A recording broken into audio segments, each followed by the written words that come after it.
My journey at Bakersfield College started early in 2005. I had an AA in liberal arts. I wasn't too sure what to do with it.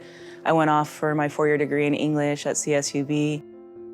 The whole reason I went into welding, it literally started with a dream that I woke up from. I just had this vision. I was in charge of a really big building and I was working with my hands. I was doing casework with the English degree.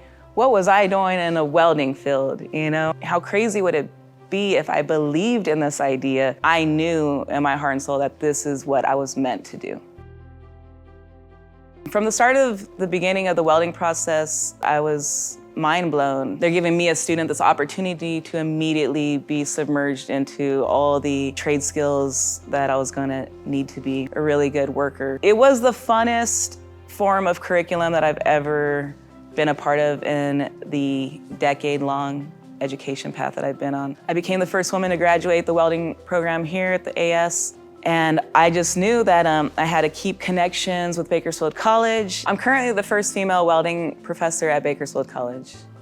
I never seen a female welder in my life, and I didn't even know I could be a welder. I hope one day that a young girl can see all that I pursued and accomplished and dream big and just pursue it at all costs.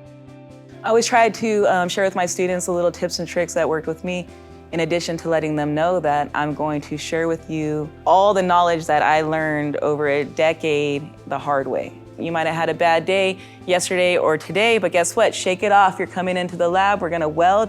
Okay, it's gonna be a whole nother moment, a whole nother opportunity.